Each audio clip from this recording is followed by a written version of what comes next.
Mets fan, so like I've been in Star Hill 10 years now. Not really, 5 years. Like,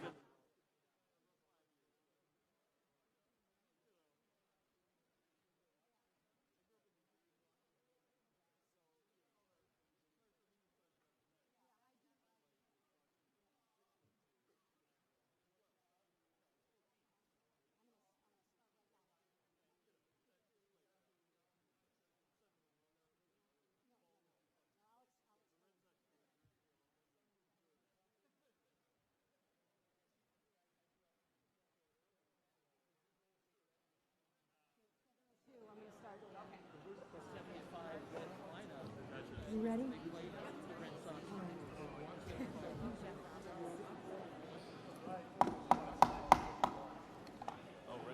Welcome to your town meeting. The town clerk has informed me that we have met our quorum of 50%, of 50 people present. Off to a great start. I declare the November 2nd, 2021 special town meeting in session. I see that there are people in the back. We have some formalities to go through before we begin with the business. The first of these is quite important. It's to honor the work that our service members do for our country every day. Our town meeting invocation will be read by First Lieutenant Jamie Cabezas. Lieutenant Cabezas is the budget officer of the 103rd Airlift Wing, where he serves as the main point of contact for all budgetary matters. His efforts help support over 1,100 Connecticut Air National Guard personnel to ensure that they are paid accurately and timely. He manages an average annual budget of $68 million. Prior to this assignment, Lieutenant Cabezas was the S6OIC, responsible for the communication capabilities for the 169 Aviation Battalion. Lieutenant Cabezas enlisted in the Massachusetts Army National Guard in 2011. He earned his commission through the Officer Candidate School in 2018. He served 5 years and has been a CTNG member since 2016. He has held a few different financial management positions and holds a DoD Financial Management Level 2 certification. Lieutenant Cabezas has been married to his wife Lynn for 8 years, and they have 2 children, Jamie, age 7, and Olivia, age 4. I have to note that Jamie is sitting right next to Lieutenant Cabezas. Would you please welcome him to do the invocation?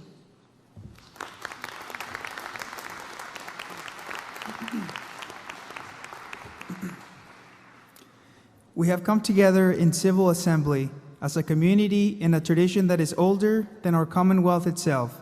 We come together to make decisions about our community. As we deliberate, let us advocate for our positions, but not at the expense of others. Let us remember that there is an immense gap between saying I'm right and saying I believe I'm right, and that our neighbors with whom we disagree are good people with hopes and dreams as true and as high as ours. And let us always remember that, in the end, caring for each other in this community is of far greater importance than any difference we may have.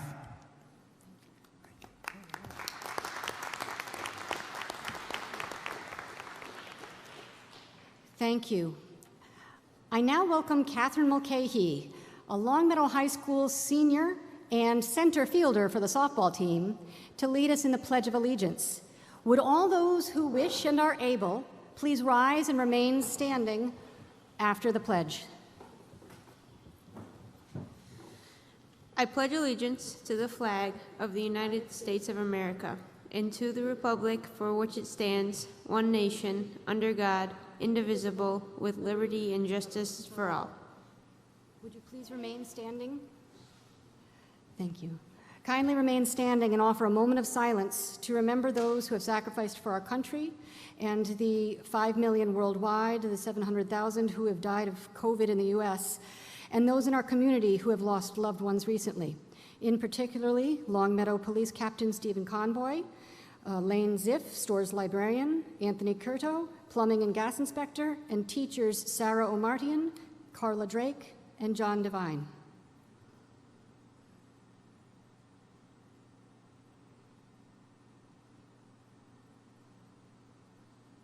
Thank you.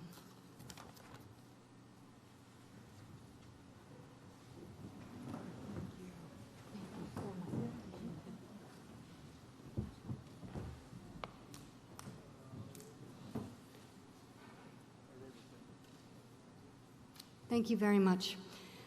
So I welcome you to town meeting, our town's legislative body. To any first-time voters and to our visitors, I offer a special welcome.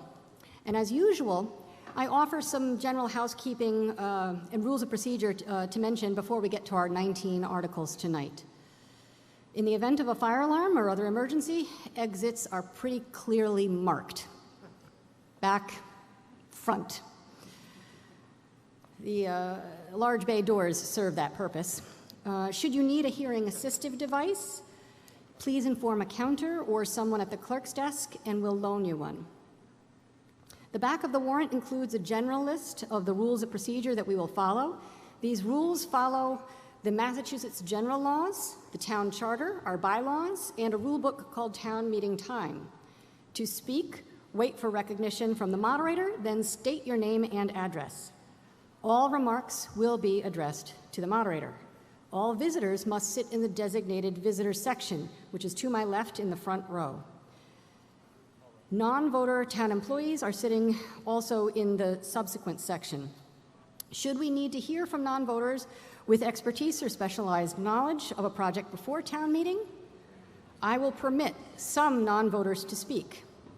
These include town employees regarding issues relevant to their departments, and the following two non-voters have received permission to speak, Matthew Whitmer and Frank Colicino. Motions to limit or extend debate require a 2/3 majority. Bylaws require that if a voter wants to stop debate, they can only move to do so until after at least 5 have spoken in favor and 5 against. And the presumption is that these are speakers from the floor, not the main mover, or any opposition, lead opposition, or questions. The 3 microphones in the center are for, there are 3 microphones in the aisle and a center microphone for elected or appointed board members speaking on behalf of their board, or any speakers who have been granted such permission to speak.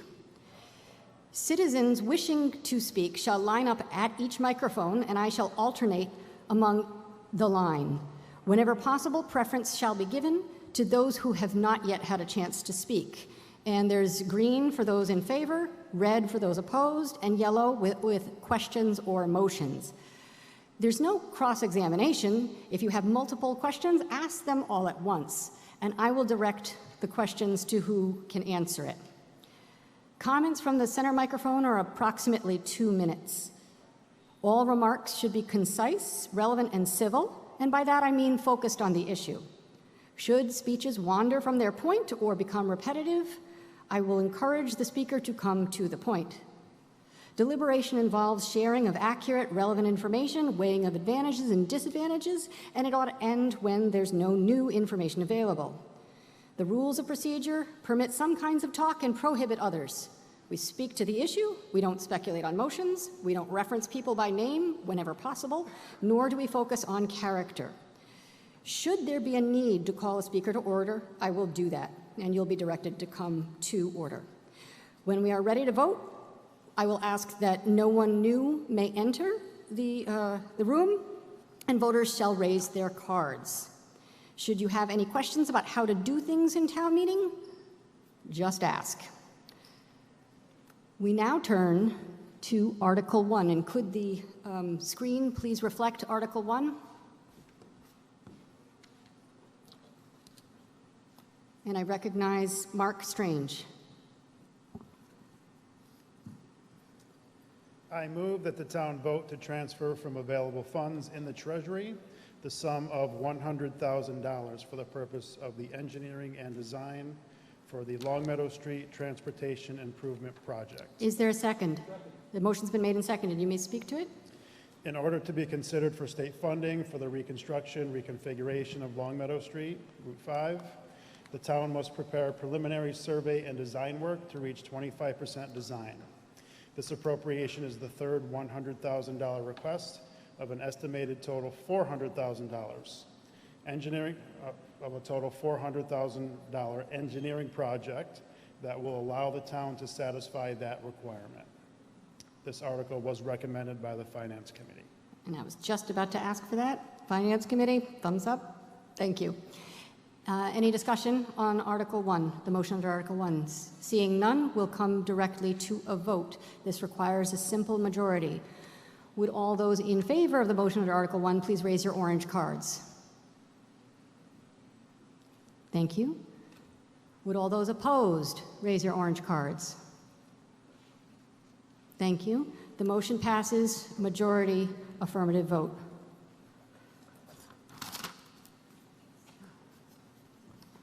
And Article 2, Mr. Strange? I move that the town vote to raise and appropriate the sum of $100,000 for the purpose of increasing the fiscal '22 operating budget daycare salary. Is there a second? The motion's been made and seconded. You may speak to it. Daycare salaries are estimated to be $250,000 from October 2021 through June 2022. At May's town meeting, $150,000 was approved for salaries for February 2022 through June 2022. It was unknown at the time of town meeting if the daycare program would be able to open for an entire year due to COVID-related concerns. The $100,000 request would cover salary costs from October 21 through January 22. All salary expenditures from this line item are reimbursed to the general fund through daycare fees. Recommendation from Finance Committee? This article is recommended. Thank you. Any further discussion on Article 2? Seeing none, we'll come directly to a vote. Would all those in favor of the motion under Article 2 please raise your orange cards? Thank you. Would all those opposed please raise your orange cards? Thank you. The motion passes, unanimous affirmative vote.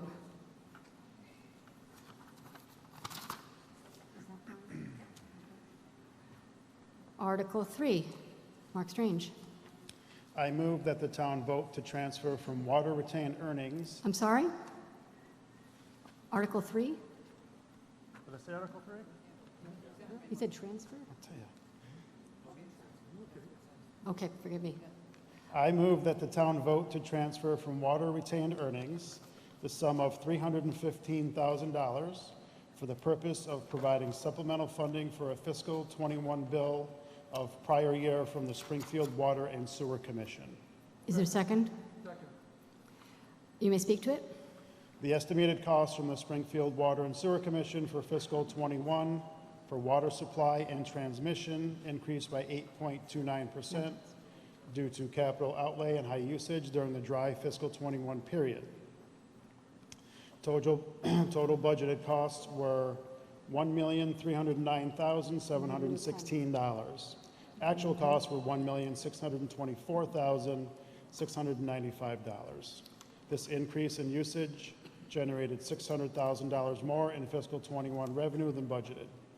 The excess revenues were closed into the water retained earnings account as part of the fiscal '21 closing process. Finance Committee recommendation? This article is recommended. Any further discussion on the motion under Article 3? This requires a 9/10 vote. All those in favor of the motion, please raise your orange cards. Thank you. All those opposed, raise your orange cards. The motion passes, unanimous affirmative vote by declaration.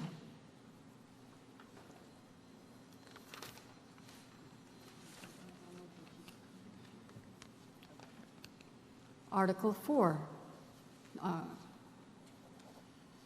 Mr. Morantz. I move that the town vote to transfer $80,000 from the sewer retained earnings account for the purpose of funding the fiscal year 2022 Sewer Enterprise Fund operating budget as adopted by the annual town meeting, May 16th to 2021. Second. Mr. Morantz, you may speak to it. The Select Board, acting as the Water and Sewer Commissioners, voted to utilize $80,000 in sewer retained earnings to offset a proposed increase in the fiscal year 2022 sewer rate from $2.66 per 100 cubic feet. The proposed sewer rate was $2.82 per 100 cubic feet, or a 6.02% increase. With the offset of the $80,000, the fiscal year 2022 sewer rate is $2.70 per 100 cubic feet, or an increase of 1.63%. Thank you. Finance Committee? This article was not recommended by the Finance Committee. The Finance Committee had great conversation around this particular article. We felt that money from retained earnings should not be used for operational one-time costs, especially with projects coming up from the Springfield water and sewer system directly related to the project you probably see downtown being built in the Connecticut River, and thought that the money should stay there to stabilize those costs in the future for capital outlays. Any further discussion on the motion under Article 4? Mr. Morantz, you seek recognition? Yep. Yeah, well, the money is from retained earnings, and we thought in terms of reducing the amount of increase that one was Mr. going to Morantz, see. could you just speak a little bit more clearly? I can't hear you. Yes. The money comes from retained earnings, so it's not like out of thin air, and it also was to alleviate potential pain for the increase in sewer rate that we're all going to see. That's the reason for the article. Thank you. Seeing no further discussion, we'll come directly to a vote on Article 4, which requires a simple majority. Would all those in favor of the motion under Article 4 raise your orange cards? Thank you. Would all those opposed raise your orange cards? The motion fails. Majority negative vote.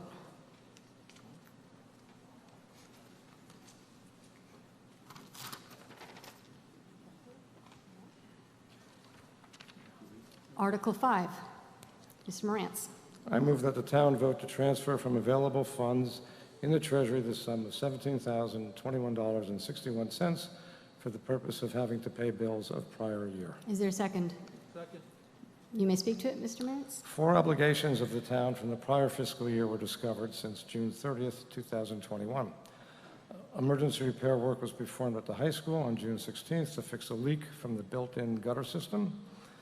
Batteries for the floor machine at the high school were ordered, and a prior bill for temp services at the DPW were billed. As often happened, bills from prior fiscal years unexpectedly arrive after the close of the books of the preceding year. This appropriation would allow the town to pay its obligations. Finance Committee. This article is recommended by the Finance Committee. Any further discussion under the motion under Article 5? Seeing none, we'll come directly to a vote. This requires a 9/10 vote. Would all those in favor of the motion please raise your cards? Thank you. All those opposed? Thank you. The motion passes by majority affirmative, 9/10 declaration.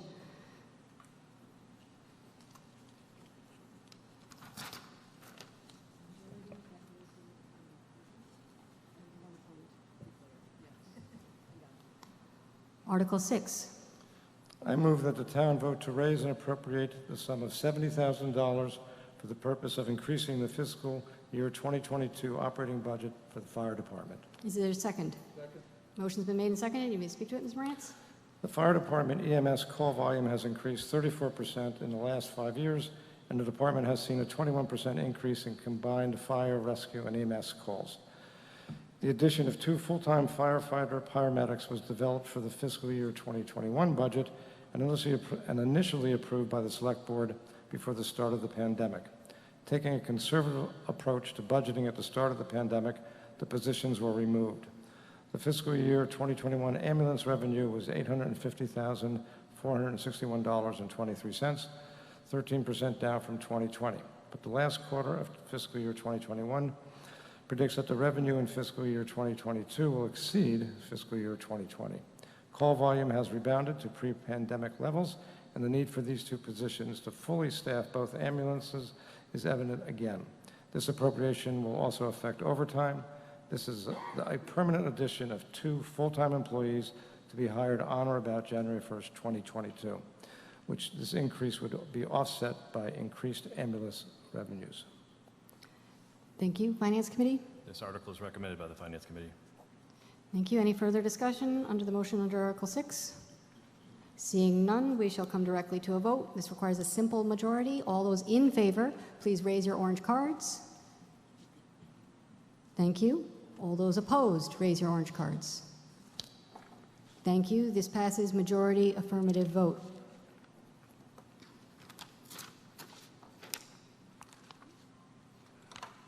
Article 7. Mr. Levine. I move that the town vote to transfer from available funds in the Treasury the sum of $300,000 for the purpose of increasing the fiscal year 2022 operating budget for legal expenses to cover costs associated with protecting the town's interests in the construction of a natural gas facility and site remediation at the DPW facility. Is there a second? The motion's been made and seconded. You may speak to it, Mr. Levine. The town has been involved in litigation related to the new DPW site for several years. One case involves the eminent domain taking of the site, and the other case involves the asbestos cleanup, 21E. The two cases were consolidated in September 2021.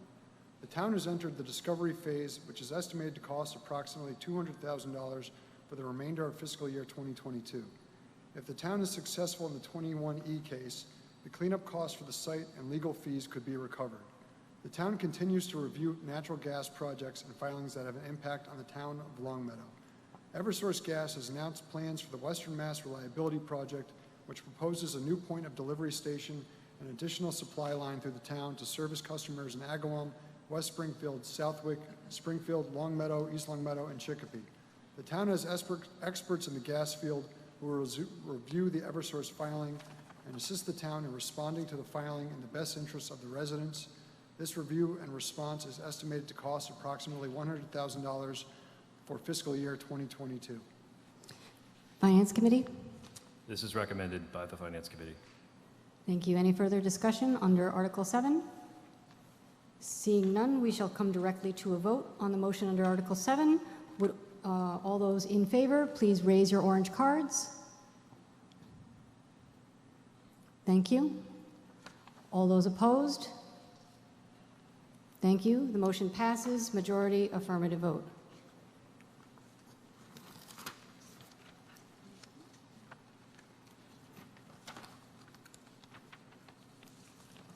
Article 8. Mr. Levine. I move that the town vote to transfer from available funds in the Treasury the sum of $500,000 to the OPEB Stabilization Fund to move closer towards fully funding the OPEB liability. Is there a second? Second. Motion's been made and seconded. You may speak to Mr. Levine. Other post-employment benefits, OPEB, are benefits other than pension or retirement income benefits that are earned during employment but are payable upon retirement. The town's OPEB includes post-employment health care and life insurance benefits.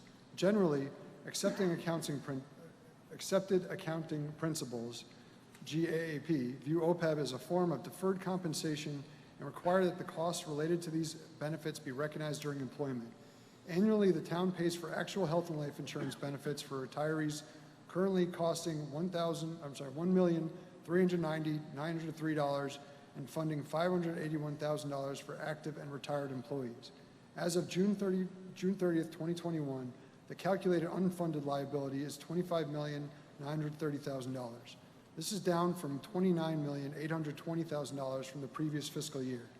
The plan had an accumulated experience gain over the past 2 years, primarily due to the increased rate of return used by the actuaries in estimating the unfunded liability and healthcare costs increasing less than assumed. The increased rate of return is the result of the town opening an OPEB trust fund. The additional $500,000 would likely have a favorable impact and effect toward the $25,930,000 of unfunded town liability. Finance Committee. This is recommended by the Finance Committee. Any further discussion on Article 8?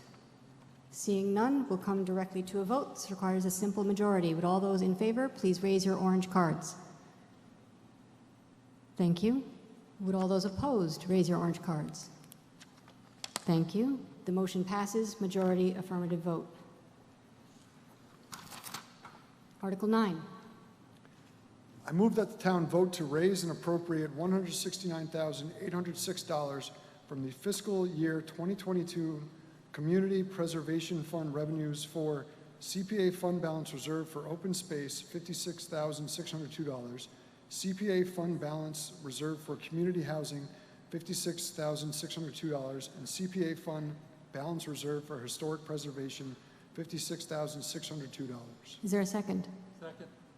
You may speak to it. The community preservation CP fund allocations calculated using three sources: the annual commitment, a state match, and any interest earned on available funds. The estimated fiscal year 2022 CPA commitment is $426,906. The state matched these funds at 32.2% or $137,464. Interest on the accumulated available funds is estimated to be $1,674. Together, these three sources create the CPA budget of $566,017. Massachusetts General Law, Chapter 40B, requires in each fiscal year the town must spend or reserve at least 10% of the annual CP fund revenues for each of the CPA's community preservation purposes: open space, including recreation, historic resources, and community housing. Finance Committee? This article is recommended by the Finance Committee. Thank you. Any further discussion under the motion under Article 9? Seeing none, we shall come directly to a vote. All those in favor, please raise your orange cards. Thank you.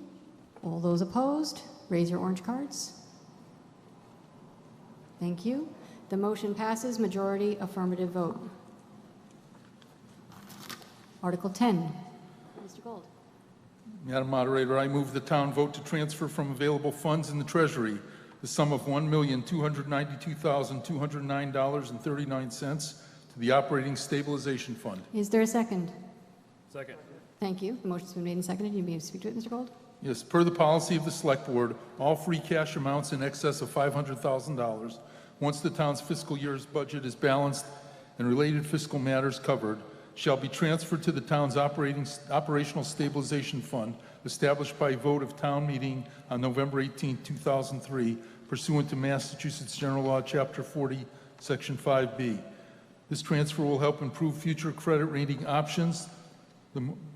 Our most recent credit rating from Standard & Poor's states our rating could be raised if, quote, budgetary flexibility were material increased, including growth in reserve levels, along with making meaningful progress in mitigating its debt, OPEB, and pension liabilities, end quote.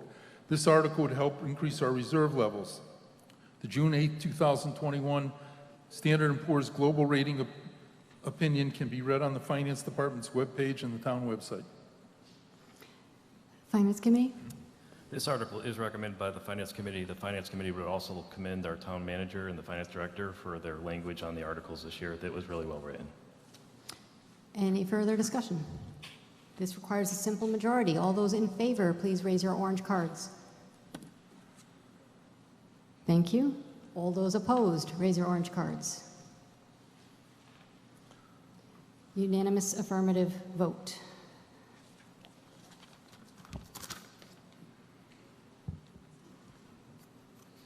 Mr. Gold?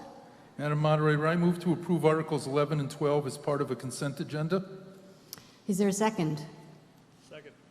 Okay, the motion to put Articles 11 and 12 together as part of a consent agenda means we can take both of them and vote as one. If you'd like to hold one of them out, yell out, "Hold," when I call that article's number. 11, 12. Then we shall come directly to a vote on the consent agenda to approve Articles 11 and 12. All those in favor, please raise your orange cards. Thank you. All those opposed, raise your orange cards. Unanimous affirmative vote.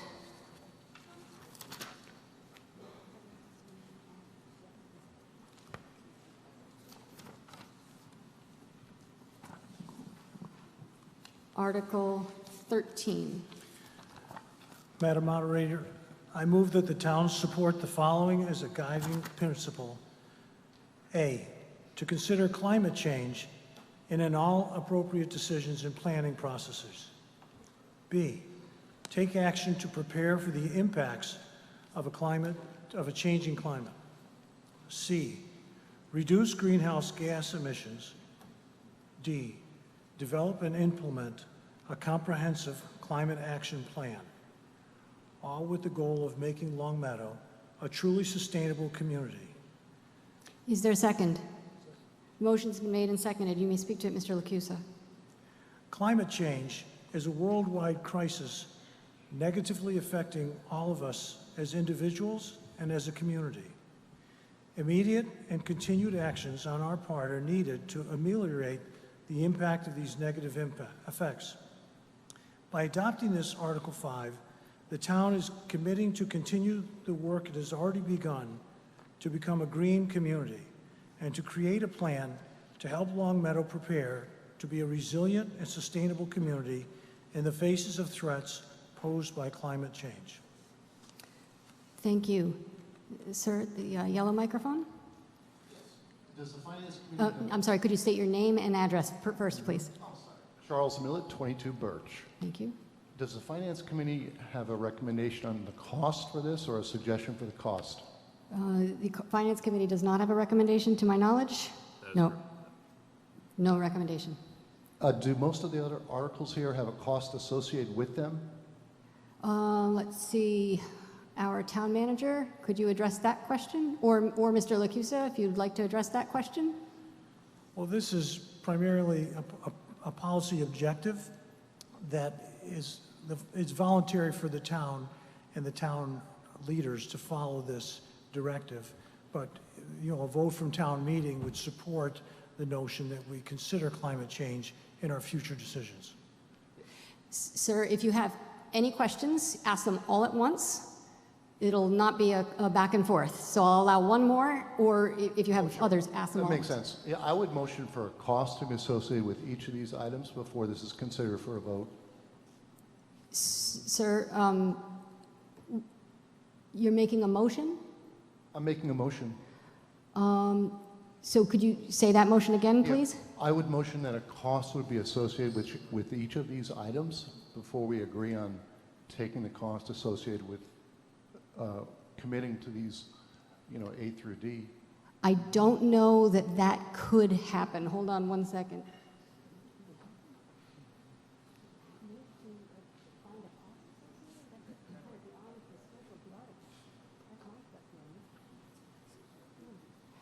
The motion is ruled out of order because it's out of scope within the article. Okay. Thank you for considering that. Sure.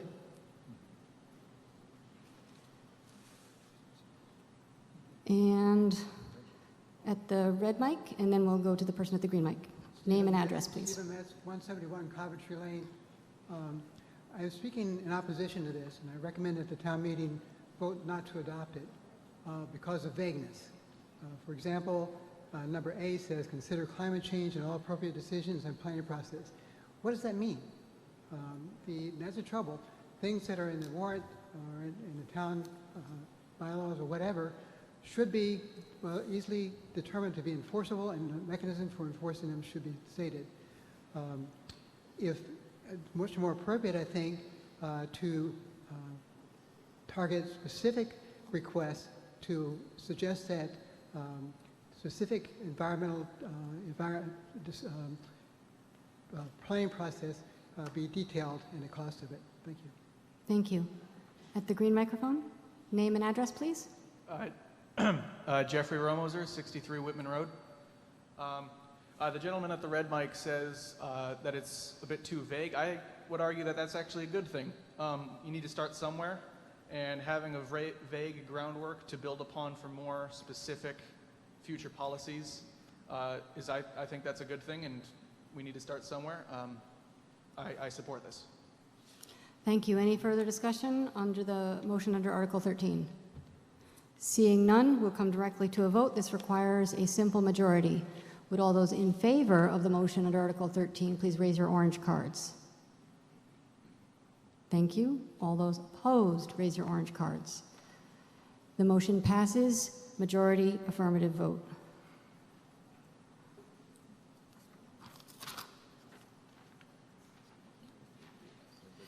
So just as a note, we may be shutting the bay doors. What's that? Nick says we can't. Okay. Nope, we're not. Forget I just said that. Yeah. I do have one other note. Before we get to Article 14, I do want to note that we have 5 other articles after Article 14, and while there is a consent agenda to group them together, I do anticipate one of those articles being pulled and an amendment being made. So I wanted to make sure that you were alerted to that, so you are aware of what is happening following Article 14. Article 14, Mr. Roberts? And I've given the speakers on Article 14, and if we'll make the motion first, and then we'll switch to the other screen. Mr. Roberts, you may make the motion. My name is Jeffrey Roberts, 370 Inverness Lane. I move in terms of the article. Is there a second? Second. The motion has been made and seconded. And I have given permission for no more than 15 minutes for the speakers on this article. And the other PowerPoint can go on at this point, please. And all right, you may speak to the motion. Thank you. Thank you. I'm not known for brevity, so I'm going to try and keep within this time limit. I'm speaking here as a representative of Colvest. The principal of Colvest is Frank Colacino, who lives in Suffield, grew up in Springfield, lived in Long Meadow for a while, now is a little more remote. He's here tonight in case there are some questions for him to answer. Also with me tonight is Matthew Whitmer, architect from Phase Zero Design of Simsbury, Connecticut.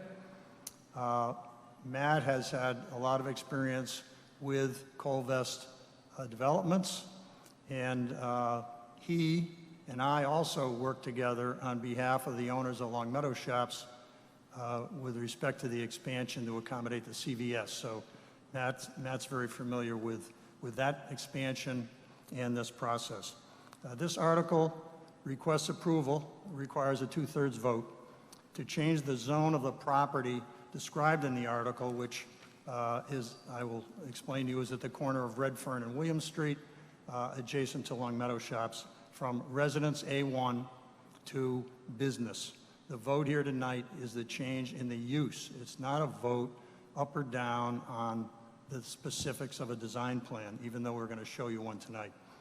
The Residence A1 use would permit 3 homes to be built. And it only allows single-family homes. The business use allows retail, offices, restaurants, bank. The retail use is essentially what you see in Long Meadow Shops today and in all the other business areas in town. Within this limited time, I'm going to address 3 issues which I think we'd like to bring to your attention. First one is the planning board and the role of the planning board. The process for a zone change requires the owner to make a proposal to change a zone. That then goes to the planning board. The planning board is required to hold a hearing on the change in use. It's not a hearing on exactly the layout of the entire development. It's a change in use. The issue of how the use will be developed, the buildings, their locations, the parking, landscaping, lighting, access, all of that is a separate process called site and design review. That comes only if the zone is changed and when the developer comes back to propose his development. The planning board held its hearing on June 8th on the zone change, the change in use.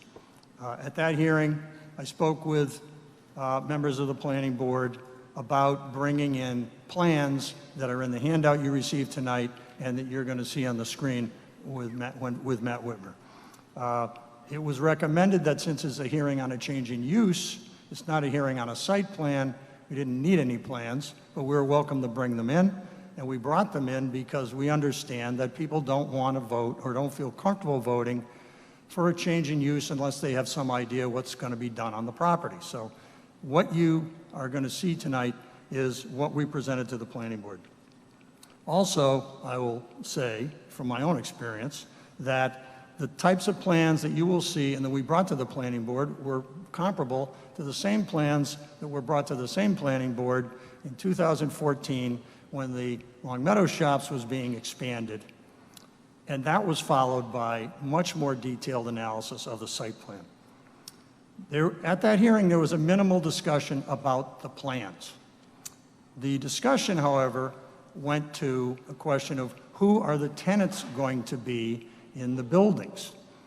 Mr. Colacino said that I cannot confirm tenants to occupy a property that's zoned residential. They just won't engage. However, he referenced that his goal is to build specialty retail shops and perhaps a restaurant, not an office building. The planning board then took a vote, and the statements that were made were that, from one leading member, that I didn't feel confident recommending a zone change without knowing who the tenants were going to be.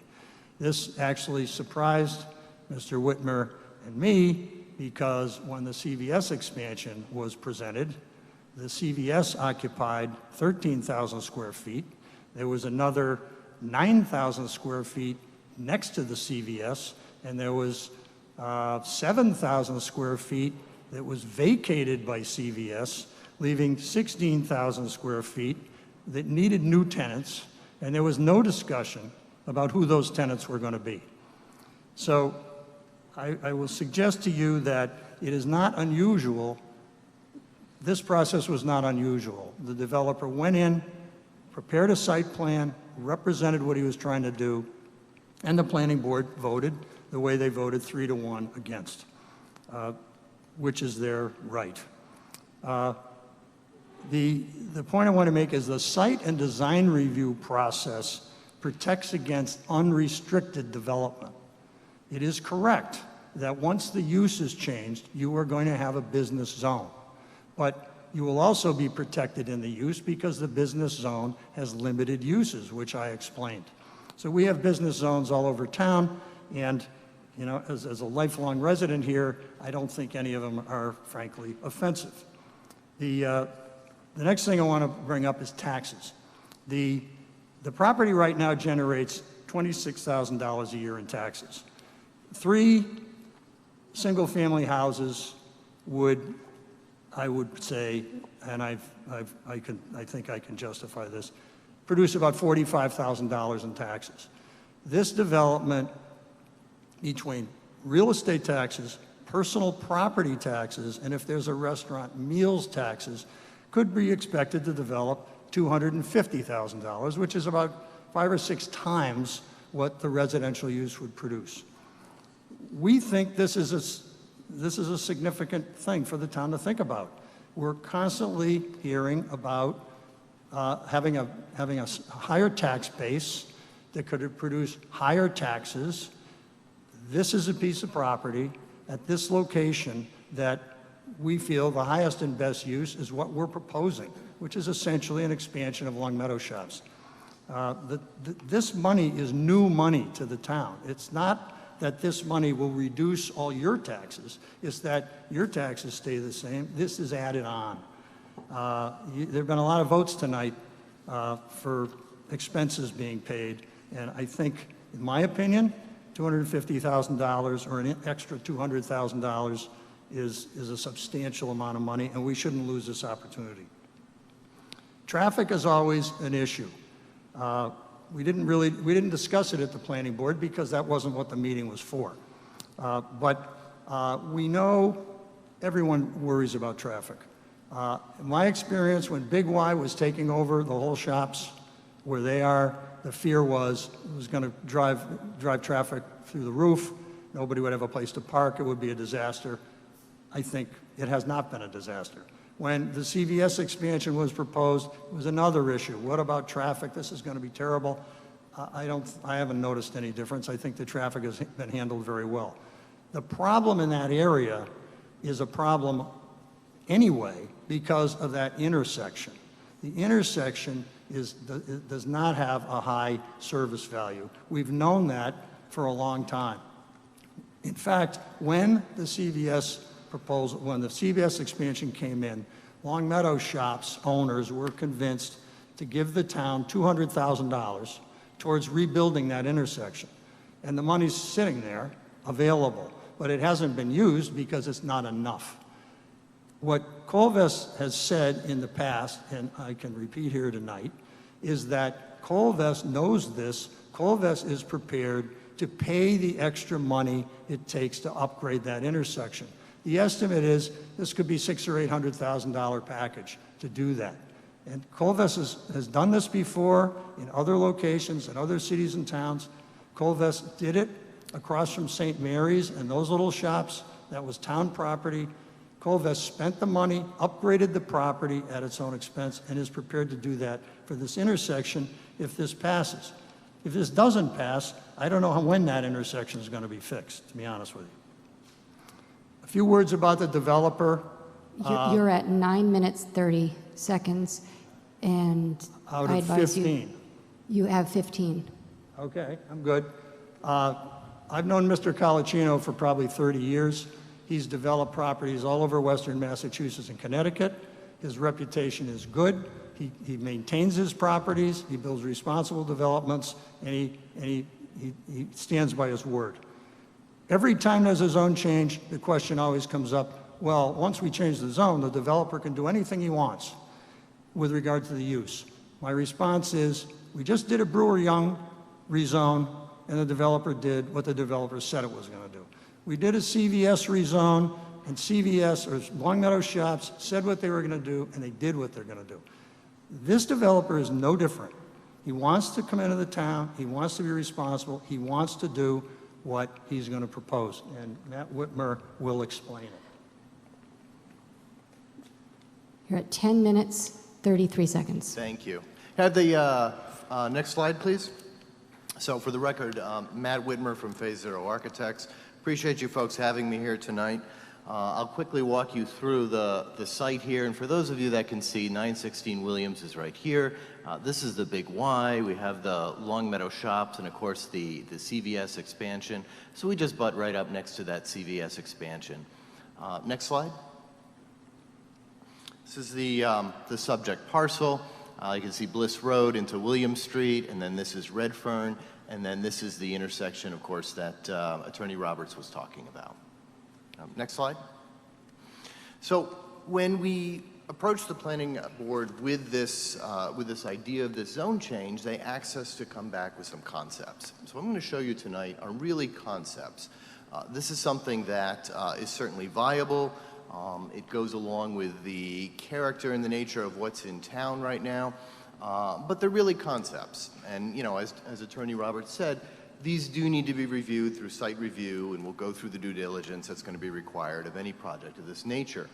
But what we're looking to propose here is high-end retail tenants of the same caliber that will complement the retail and restaurant that you currently have at the Long Meadow Shops.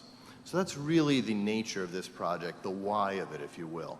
Why we're looking for this zone change, because this is a reasonable expansion of a very viable retail area that you have. Along William Street, I'll just show you, we have an entrance coming in here, a right turn in, right turn out. We do have an entrance off here, off of Redfern. There is a parking field. And then on this concept, we have 3 buildings with some area behind, as would be typical in retail. There's some loading in the back. We are looking at taking this buffer that's here right now, this landscape buffer, and improving it. Any areas that require additional trees, the applicant is going to plant to create a lush evergreen buffer, and the same will be done in this area here. These 3 retail buildings does not imply that we're having 3 tenants.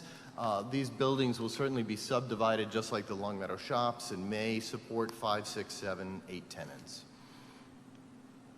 We looked at designing this concept to meet all of the requirements of the business use zone. So parking spaces, access, landscaping, site amenities, all of this is within what would be allowed within the zone. The next slide, please. This is a 30,000 square foot concept. Again, it is one building, but it is not one tenant. This would be subdivided into multiple tenants.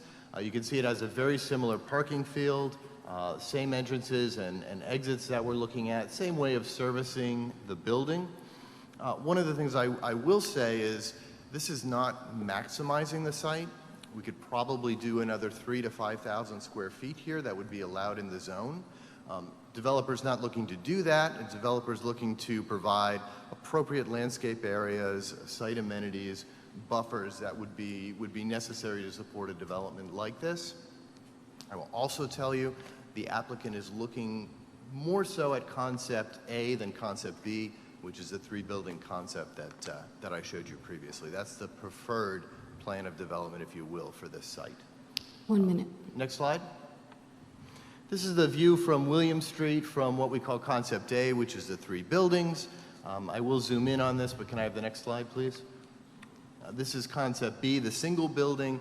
Again, you can see how we've broken down the elements of the architecture to make something that is in character and in keeping with the buildings, the architecture that's in Longmeadow. Next slide. This is a close-up of some of these buildings that we're looking to do. This is concept A. Next slide. So another one of the buildings. You'll note that these buildings have upper windows, if you will, or clerestory windows. These are not 2-story buildings. These are single-story buildings. That's an architectural treatment, if you will, to make it look like there's a second floor. And again, that's to break down the scale and keep things within the character of what's in town currently. Thank you, Mr. Whitmer. Thank you. We shall now hear from the Planning Board.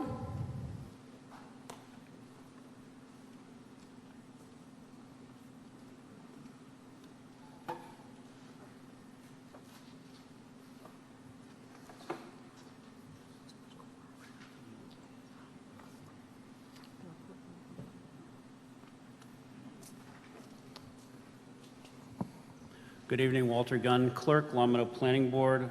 This is the report to town meeting with recommendations based on Article 14. I'll paraphrase our written report. The Planning Board voted 3-1 not to recommend to the special town meeting November 2nd, Article 14, as presented with the following notation, as a recommendation was not voted unanimously. One Planning Board member was also not present. Members voting against the zone change noted that the 2 previous zone change requests were accompanied by detailed project plans. This would reference back to the Brewery Young and the CVS expansion. The drawings submitted by Colvest at the April 2021 hearing were too schematic and may not reflect the lot's true potential or the petitioner's true intentions. It was also noted through case law. The courts have ruled that site review process allows for a, quote, regulation of use and not a prohibition, which signals planning board's diminished influence in the project's development process after a zoning change has been approved. Finally, while acknowledging the economic benefit of developing this parcel sooner than later, the petitioner should submit a more specific design that will better educate town residents prior to casting their votes, or, as an alternative scenario, that the applicant reconsider other ideas such as proposing a mixed use that may offer more flexibility in design options and approval procedures. The member voting for the zone change felt the parcel's development will increase the town's revenue while bringing additional services that residents may welcome. Thank you. Any further discussion on the motion under Article 14?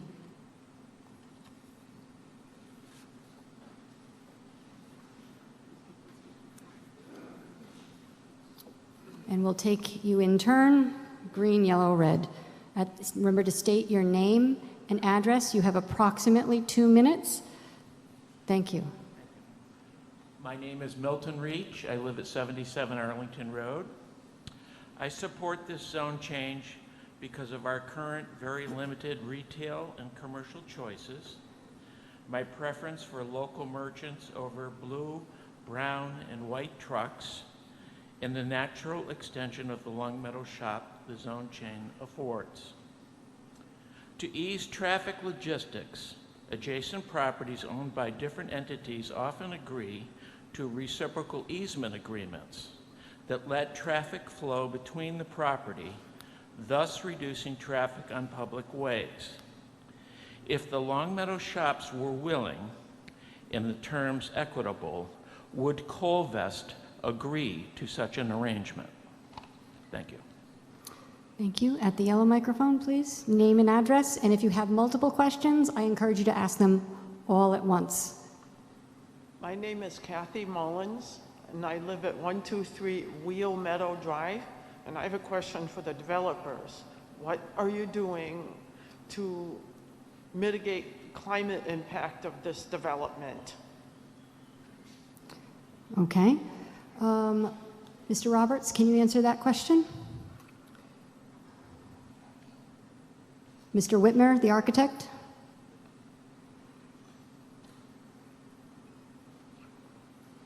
No, I appreciate the question. In most of what we do now as an architectural practice, it's all what we would call sustainable design. That's not to be confused with LEED design, but often we're using sustainable materials, recycled materials in building designs. We also use high efficiency, high performance equipment, and we're building to very stringent design standards now too. Thank you. Is there a follow-up? Yes. May I ask a follow-up, and then we'll move on? Follow-up.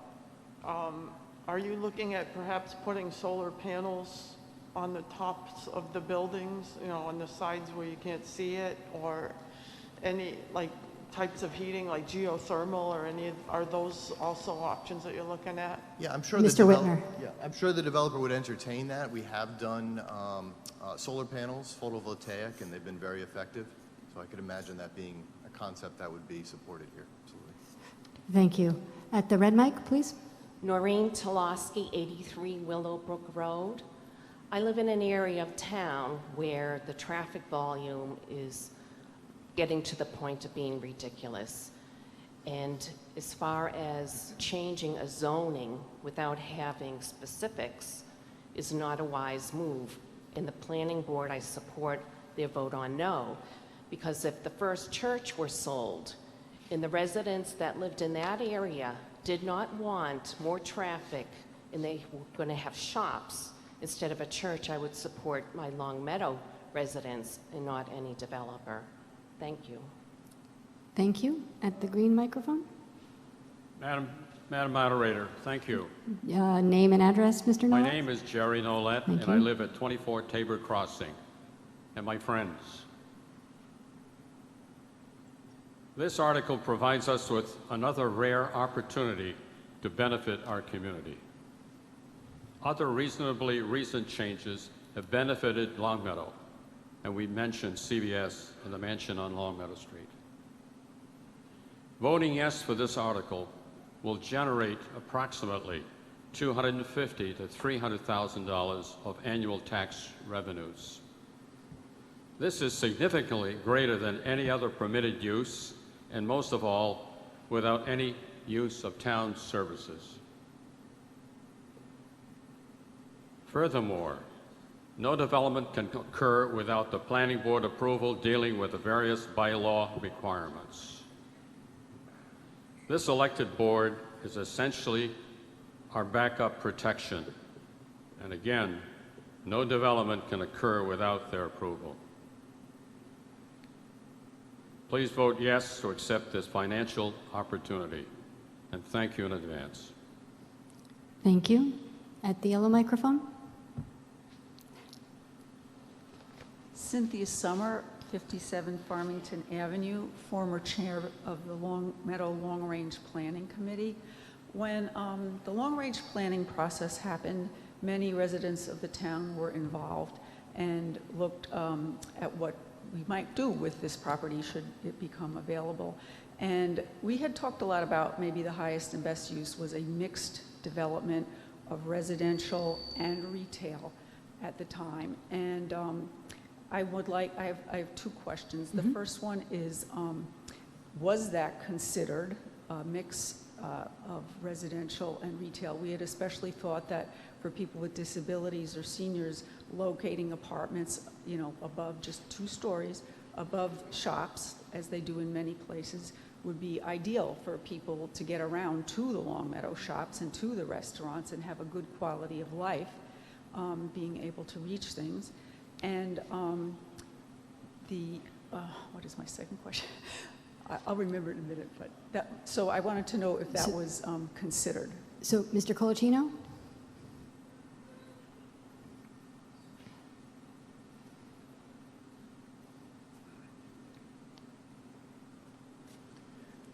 That was considered in talking about this over the past while. The decision was made not to because of the expense. I think in order to justify a mixed use, you'd have to build too many units. We talked about this with Steve Crane back when he was here as the town manager, and he was promoting some senior living over there. And we developed some plans with him, and once we went through that process, even he said, you know, I think it's probably not a good idea. So yes, that was considered, and that was the result. And follow-up question? Yeah. The second question, it might not be for you, it's probably for the planning board. If this is zoned as this retail zone as proposed, does that preclude putting in a mixed use? Is it retail only? Let me get somebody from the planning board, please. Either Mr. Gunn or Mr. Holland. Yeah. Do you want me to answer? No, I'm getting the planning board to answer. Thanks. Mr. Holland is at the red microphone. I'm announcing to everybody else behind him. So the planning board chair is standing at the red mic. Mr. Holland. Hi. A zone change to business would not preclude professional and retail spaces combined, or for example, or mixed use, where you have residential and business. So I want to make sure I heard it correctly. It does not preclude mixed use, including residential, retail, and professional. Correct. Thank you. That answers the question? All right. Madam Moderator, no, sir, we've got a bunch of people who are ready to speak. So why don't you go back and sit, and I'll call you if we need you. At the red mic, please. Hi, Don Holland, 43 Silverbridge Road in town. A little bit louder, please. The applicant has proposed in its two views, 3 small buildings or 1 large building. Where we're talking about retail, whether it's 3 small buildings or the large one, people are buying more online. And if there's a big building and the occupant moves out, it's an eyesore for the town. Small buildings, we've had trouble in Long Meadow shops Grove Properties has had trouble filling all the spaces in those retail shops. And with an excess of retail shops as proposed by the applicant, I see some of them being vacant often. And I don't think that's something the town wants or needs. Thank you. Thank you. At the green mic. Hi, Jeffrey Romoser, 63 Whitman Road. Obviously, many of the people here came more prepared to debate this particular one than I did. I didn't even know this was a thing until I came here, but I get it. I understand the concerns. Construction's never pretty. Construction's never exactly quiet, and it can never really be carbon neutral. But you had me at the intersection. I'm going to be honest. That intersection has irked me for a long time, and $200,000 for the town budget is, that's a lot of money. And the alternative, just doing nothing. The church is just sitting there empty. If they're not going to use the space, I think we should put it to good use. Thank you. At the yellow mic. Stephen Morantz, 117 Rugby Road. My question is, if we keep hearing $200,000, $250,000 worth of real estate taxes or taxes, whatever they're going to be, if these shops are not filled, say they're a third filled, they're half filled, 3/4, or run into empty, what kind of tax revenue does that generate for the town? Ms. Layden, or our financial director, can you address that question, please? And just name and address, and not address. I can. Currently, we're estimating at 100% capacity about $150,000 in tax revenue. And if it was at 50% Ms. Lawrence? capacity, that would be then 75, or that's... The No. property value would stay the same. Whether Any it's further occupied or not? questions? No. So what we gather in taxes remains the same whether it's full or empty. Is that what you're saying? Yeah, the valuation of the property would remain the same. We would not collect personal property or meals tax if there wasn't a restaurant there or if there were no tenants in the spaces. Okay. Thank you. At the red mic? Mark Gold, 129 Avondale Road. I think that probably 80 or 90 or 100% of the people here have already made up their minds, but I had some data that I wanted to present because, and to some degree, Ms. Layden, who's our CFO, stole my thunder here. So I reached out to the town assessor's office and asked them what the actual value and income would be, because we've heard numbers of $250,000 and $300,000. What the town assessor's office said to me, and this was based on a KRT appraisal done through our assessor's office, they looked at whether it was a 25,000 square foot project or a 30,000 square foot project. The assessed value would bring in both building and land. They said between $131,488 and $156,000 in real estate taxes, and that's the number that Ms. Layden just indicated, and I'll be glad to share that with people. Now, if there was meals taxes, that would be additional, probably $15,000, $20,000 for one of the high-class restaurants that we have in town. But clearly, this is not that much as what was stated earlier of the bigger amounts. The other evaluation I did is looked at the impact on the average tax bill.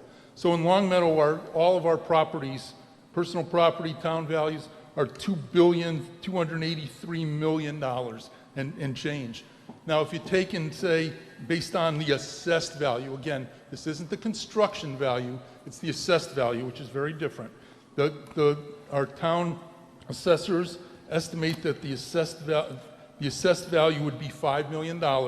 So if you add $5 million to that $2.29 billion, you end up with a tax rate that goes from $2.74 to $2.69, had that been in fact in place this year. And so the additional impact on our taxes would also be fairly minimal.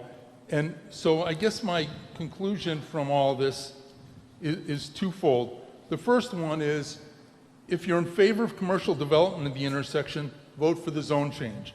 But if you don't favor commercial development of this intersection, don't vote for the zone change or vote against the zone change. However, don't vote for this zone change because you believe it's a financial panacea for the town. It will not delay our reaching the Prop 2.5 cap of $25. That extra $150,000 is 1/6 of what we need to raise each year. Nor should you think that it's going to make a significant significant decrease to your personal property taxes. The average house, your property taxes will go down 5 cents rate if it was this year, so you can do your own math, but on a $356,000 house, that's about 17 bucks. So make the decision based on emotion and what you want to do with that intersection and not financially, because I think the financial numbers you're hearing are different. Thank you. Thank you. At the green microphone, name and address, please. Tim Casey, 741 Laurel Street. I would encourage people to vote in favor of the zone change. I think there are a lot of concerns about what is going to happen with this property, and I completely understand them. But I think we had similar concerns with the Brewery Young Mansion, and I believe that people, when they voted yes on that, they trusted our elected officials and our appointed officials to do their job to regulate that development. And I would like to say that the sky hasn't fallen, the mansion looks great, and there's not tons of commercial development happening in the historic district as some predicted. I think this is a similar situation here, where we have an opportunity to allow our elected and appointed officials to do their job to regulate this even if we don't have 100% certainty of what it's going to look like at the end. I would ask you to trust the process and to benefit from the increased tax revenue. Thank you. Thank you. At the yellow mic? Stephen Wallman, 292 Pinewood Drive. I notice at the other end of the Long Meadow Shops at 666 Bliss Road, there are offices on the second floor. Is there any prohibition in the town bylaws for this kind of project not having a second floor? And the reason I ask is that what happens if we approve this and a prospective tenant says to Mr. Colacino, I need a second floor? Is there any way to stop that from happening, or would we want to stop that from happening? Planning Board? Mr. Gunn, could you come to the front mic, please? I know it's a walk.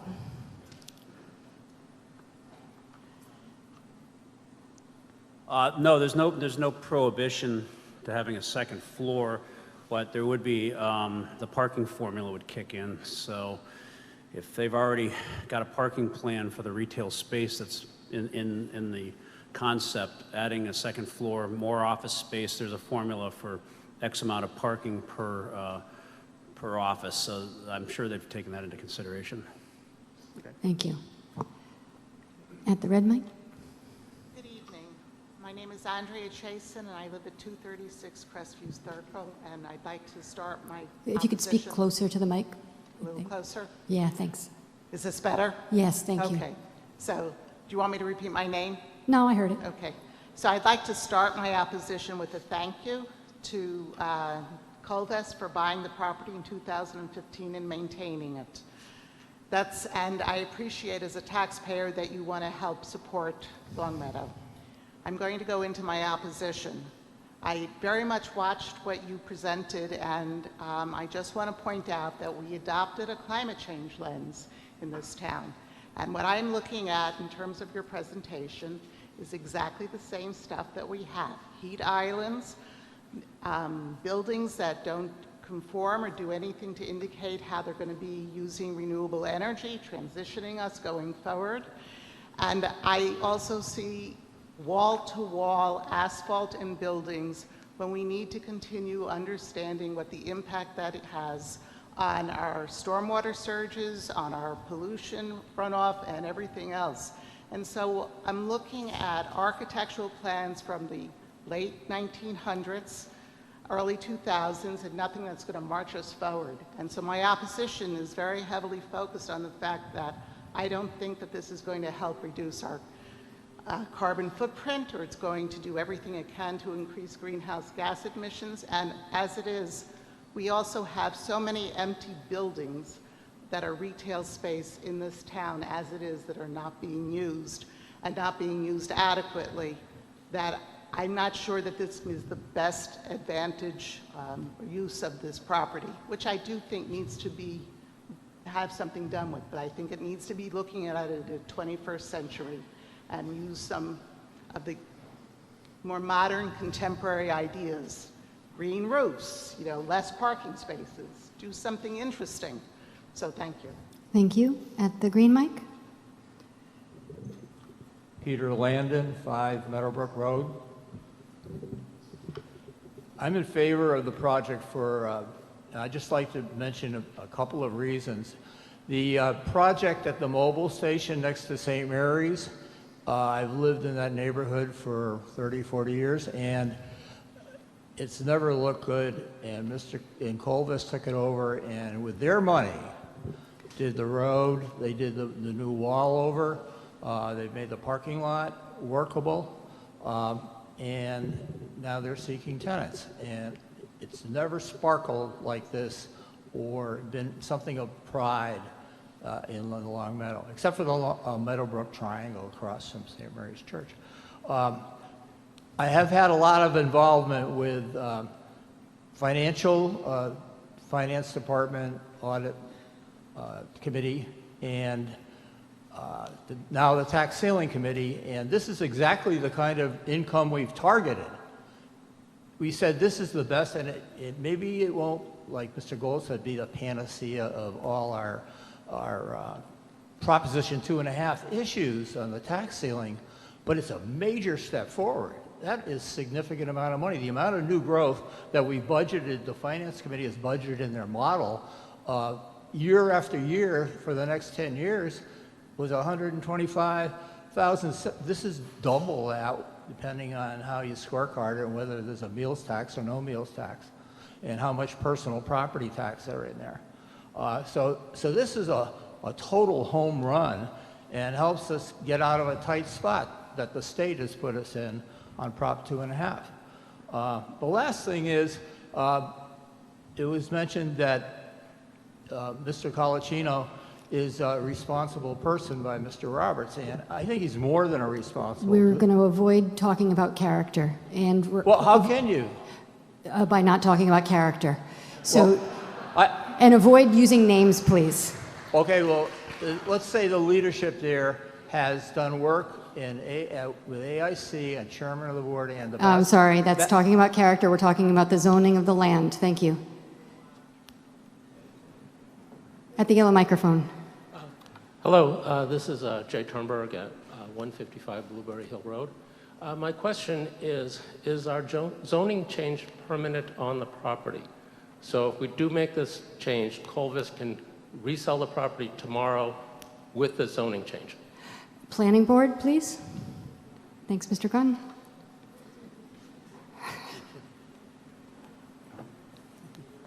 Yes, that's correct. So unless they want to, down the road, go back to town meeting and change it back to residential, it would be permanent. Thank you. Thank you.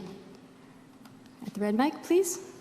My name is Annalisa Facenti, 234 Redfern Drive. As I sit here this evening, I listen to all the benefits that people talk financially, and a lot of people have spoken and said there's not much benefit to it financially. There's no doubt that the building will be aesthetically pleasing. However, I do oppose it, as I am your next door neighbor, that you will be changing the zone to. I've lived in my home with my family for 21 years. I don't just drive by the neighborhood, I live there. My 3 children live there. It's where my children walk on the sidewalks to go to school. Where I watch my neighbor across the street on his tricycle on those sidewalks. It's not an abandoned church, it's a neighborhood that is zoned residential and should stay residential. Somebody said only 3 homes could be built. I'd like to question that. I think more than 3 homes could be changed. I also feel that no one's taken into consideration the safety of children. There's a crossing guard there, yes, heavy traffic. Adding more retail stores is not going to benefit the children, which I know Long Meadow cares very deeply for. The zone change will make things easier and convenient for more retail and restaurants. But what price is too high for child safety? What price is too high for child safety? Thank you. Thank you. At the green mic, please. Thank you. Armin Ray, 96 Shadyside Drive. I have a couple points that I wanted to make, and the first one was regards to, I've been participating on the tax ceiling task force for a while now. And again, these are definitely the ideas we've been talking about that make the most sense to bring revenue into town. And I understand, again, panacea is such a strong word, and that's not what I think anybody's proposing here. But when we're talking 150,000, perhaps a little more with meals taxes, we're talking 3 or 4 teachers. We're talking potentially 2 firefighters, 2 police officers. We're talking about maintenance on fields. We're talking about, that's the kind of money that can make a difference, $150,000 on our budget. I know that we're saying that it's not going to solve all the problems, but I can tell you, having been the chair of the school committee, as well as being on the finance committee, and we're looking at these budgets, we don't deal in cutting millions of dollars. We deal in cutting $100,000 here, $200,000 here, $300,000 here. And if we want to sustain programs within town, we cannot look when an opportunity comes to give that to us. Second point I had here is somebody said something about the intersection, and I just wanted to clarify that. It is my understanding that the original 200,000 was given as part of the CVS project. That's what we're talking about in the bank. The Colvest is not talking about spending $200,000. So if we're worried about the children and the safety, that intersection is a nightmare now. I mean, there are people that make right turns in the right lane. Please refrain from clapping. It delays the meeting and keeps us here in a colder room longer, and I face the coldest part. Sorry, So Madam Moderator, please. I'm not trying to make Thank remarks you. or claps. But I do have to say, if what I heard Colvest said, they will spend above that 200,000 to like 600, 700, 800,000 to make that intersection safer. That's what about the children right there. It's making it safe for the rest of the town.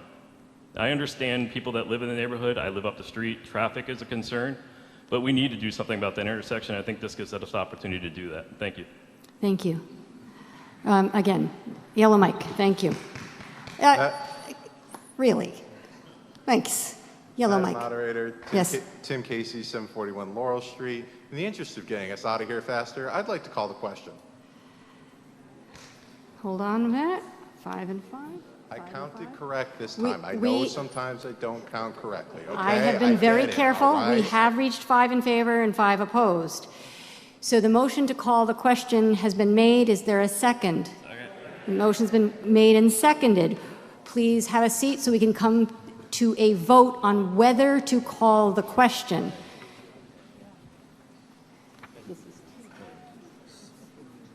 No. To call the question is 2/3. Calling the question is 2/3.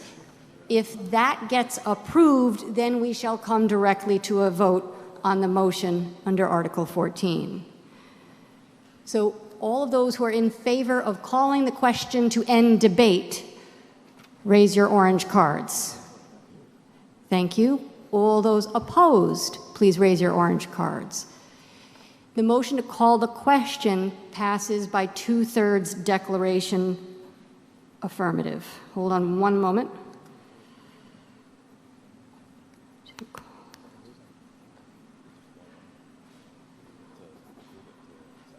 Okay. We shall now come directly to a vote on the question, which also requires a 2/3 majority. Would all those in favor of the zone change please raise your orange cards? Thank you. All those opposed, raise your orange cards.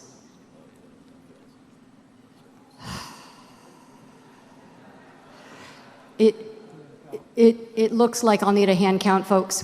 The way this will work is I will ask for our counters to go section by section, row by row.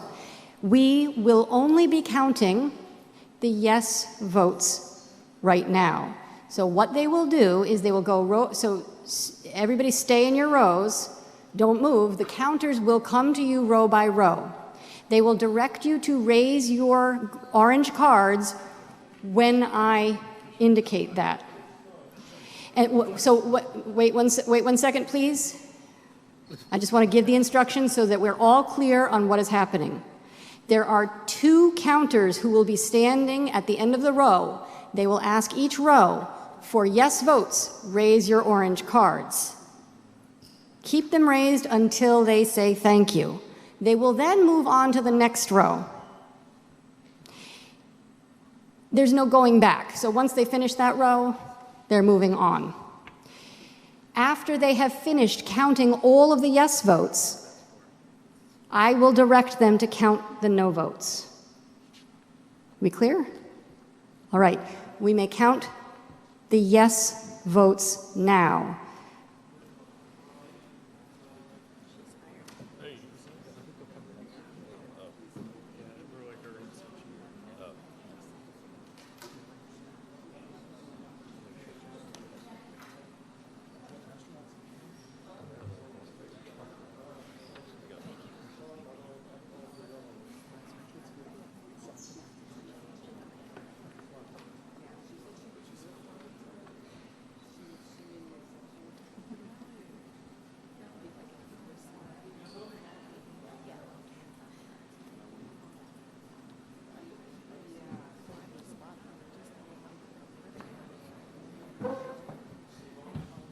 They're non-voters.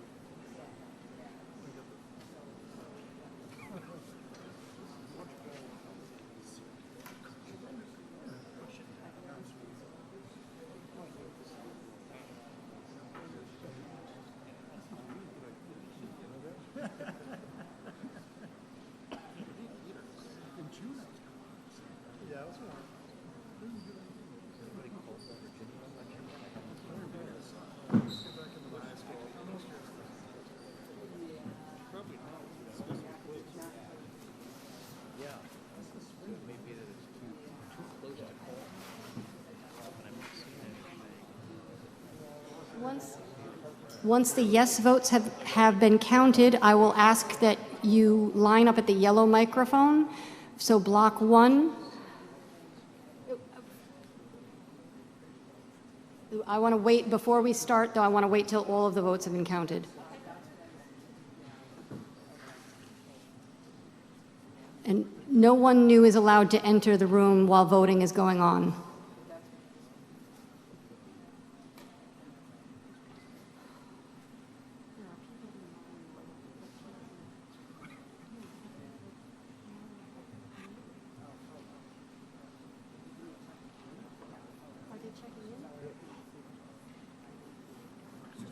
We're just waiting on one section.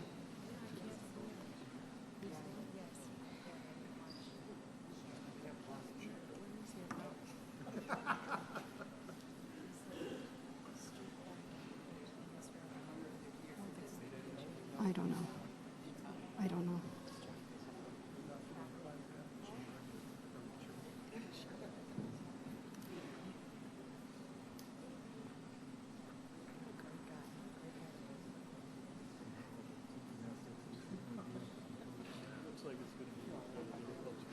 Okay, I'll ask for block 1.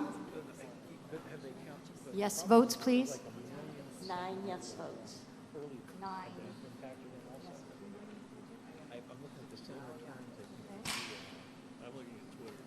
Block 2. 2 yes votes. 2.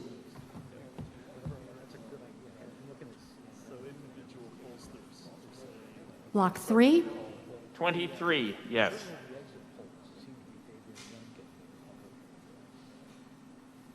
Block 4. 31 yes. 31. Yes.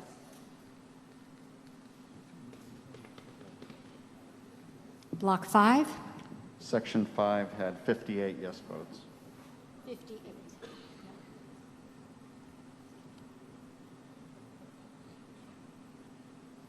Block 6.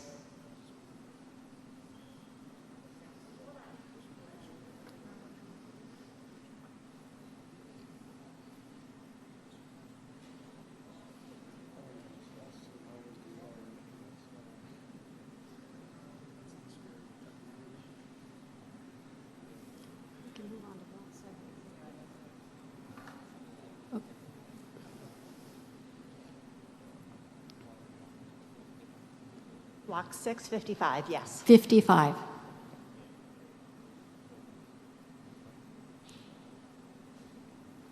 Block 7. The back section, 3. 3.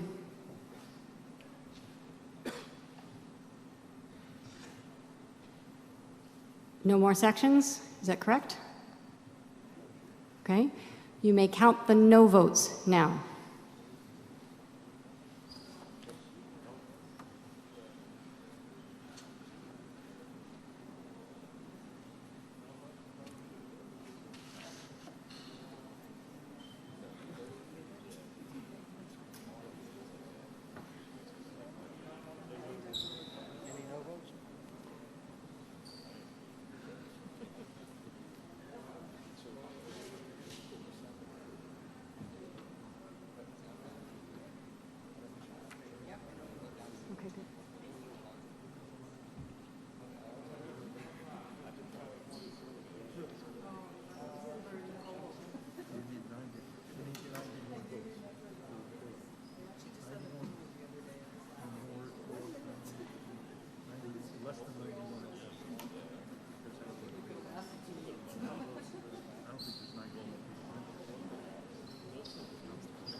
would have guessed 220. We're going to find out, aren't we?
All set?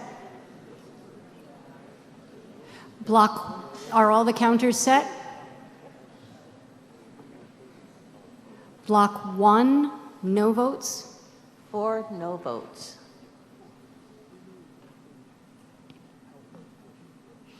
Block 2, 2 no votes.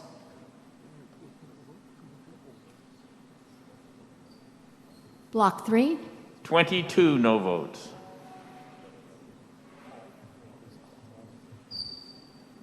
block 4, 19 no. 19.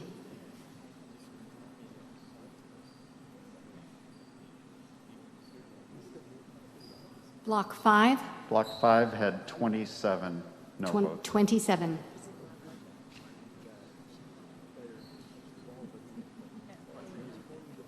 Block 6, 29 no votes. 29.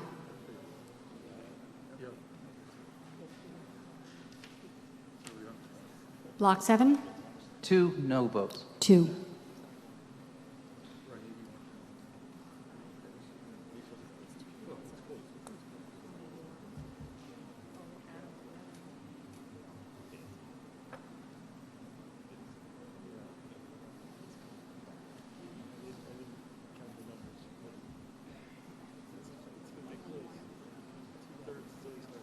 The total votes are 181 in favor, 105 opposed. It did not meet the 2/3 threshold. The motion fails, but please, the motion fails by 2/3 declaration.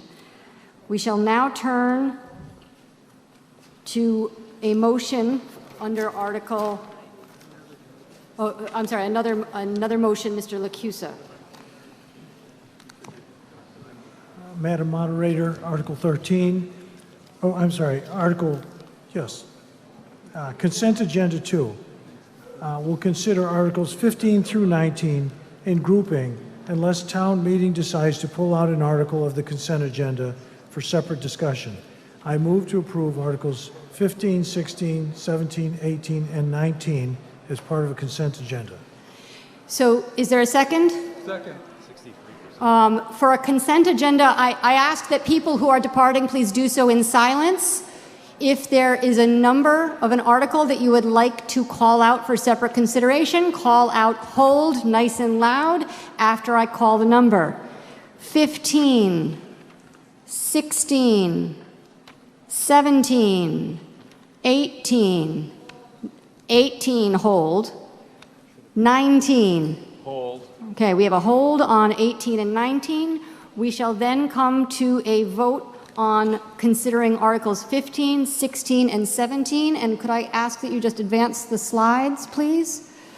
So 15, 16, once more, and 17. So I'm going to ask that people please sit down if they are ready to vote on this article. I ask that people please sit down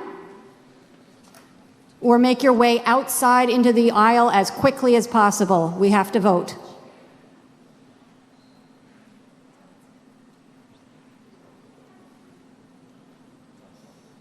All those in favor of the consent agenda for Articles 15, 16, and 17, please raise your orange cards. Thank you. All those opposed, raise your orange cards. The consent agenda passes by unanimous affirmative vote. We shall now consider Article 18. Hold on one moment, please.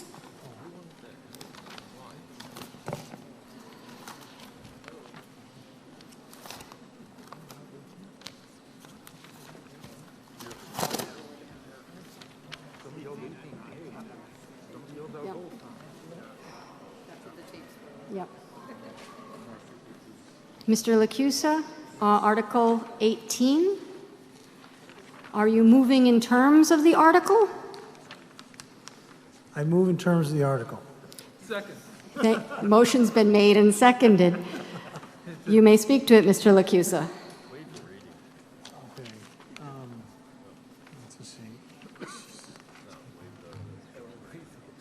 Okay, so I move that the town vote to accept charter amendments to Article 5 of Town Manager, Section 5.5, Removal Procedures, Sections A through C. The Charter Review Committee has submitted its final report in October 2018. The above section of the town's Home Rule Charter was recommended for revision by the CRC. The Select Board reviewed the CRC's recommendations and are bringing the above amendments to the town meeting for consideration to revise certain sections of the town's charter. Any further discussion? At the yellow microphone? David Martell. I'm sorry, at the yellow microphone first. He was there first, so sorry about that. Far be it from me to step in front of Ms. Martell. Stephen, that's 171 Coventry Lane. Really just a question. I don't understand the last sentence of Section C. Under 18, Mr. Martell. The change is to require that there be an affirmative vote of 4 of 5 select board members in order to remove the town manager. It previously had said a majority. In its wisdom, the Charter Review Committee thought that this was a significant enough action that it should require a greater quantum of vote than 2/3, and so that's the background to increasing it to 4/5. Does that address your... No, it doesn't. Okay. The very last sentence in that section, don't understand it. I can't... It says the action of the select board in suspending or removing the town manager. It doesn't make sense to me. Is there... No, it got cut off. So you would go to your warrant. The warrant has the full... It doesn't. Okay. So I didn't... No, but it's not changing. That's the town charter. So town council informs me that it is not text that is being altered, and so that's why it was perhaps unceremoniously cut off. But there's no text that is being altered at the end of that sentence. And so that's why there's a partial version before you. I apologize for the error. Any further discussion? Seeing none, we shall come directly to a vote. This requires a 2/3 majority. Would all those in favor of the motion under Article 18 raise your orange cards? Thank you. Would all those opposed raise your orange cards? Thank you. The motion passes by 2/3 declaration affirmative vote. Article 19, Mr. Lacusa. I move the article as written. Is there a second? Second. You may speak to it. The Charter Review Committee, CRC, submitted its final report in October 2018. The above section of the town's Home Rule Charter was recommended for revision by the CRC. The Select Board reviewed the CRC's recommendations, are now bringing the above amendments for town's meetings consideration to revise certain sections of the town's charter. Mr. Martell? I have a motion at your desk. Yes, could we advance the slide, please, to there was a prior notice of a motion to amend. Could you please make that motion to amend? I move to amend the motion with respect to Article 19 as printed in the warrant with respect to Section 2-10C of the Town Charter by inserting the words, quote, elected, end quote, before the phrase, quote, member of any board, end quote, and by striking the words whether elected or appointed, so that, as amended, Section 2-10C of the Town Charter would read as follows. No officer of the town or elected member of any board, commission, or other committee of the town, and no towns or school employee shall be a member of the Finance Committee. Is there a second? Second. The motion to amend has been made and seconded. You may speak to it, Mr. Martell. By way of explanation, the printed warrant failed to include the technical changes to this section of the Town Charter as recommended by the Charter Review Committee. The present bylaw excludes any town board member from serving on the Finance Committee. The Charter Review Committee concluded that this provision unnecessarily excluded town residents who were showing their commitment to town affairs by serving in appointed positions. This amendment would make it clear that only elected members of other boards should be barred from serving on the Finance Committee. Thank you. Is there any discussion on the amendment?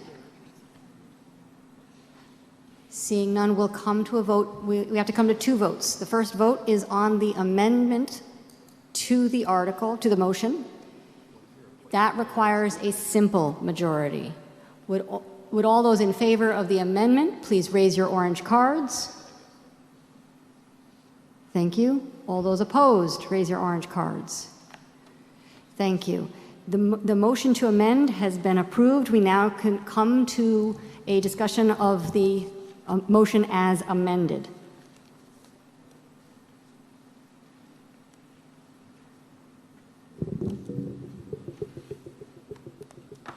Mr. Starr? Thank you, Madam Moderator. Larry Starr, 81 Williamsburg Drive. I spent 2 years with a large group of people. We were supposed to spend a year. It took us 2 years to make all of these recommendations. This, I believe, is the last set of changes. The town has adopted them. We are very pleased that our results, the results of our committee, have been accepted by the town. And with this hopeful passing of this motion, we will have completed our task. And I thank everybody for their attention and for accepting the work that we did on that 2-year project. Thank you.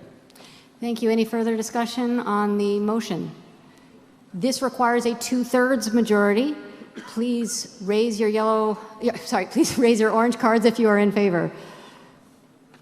Thank you. All those opposed, raise your orange cards. Thank you. The motion passes unanimous affirmative vote by declaration. How about dissolve? Is there? Okay, there's a motion to dissolve. Is there a second? Second. Any speaking to it? No, nobody's speaking to it. All right, all those in favor of dissolving? All right, all those opposed? Thank you. I declare the November 2nd, 2021 special town meeting dissolved. Have a good night. Stay warm. Thank you.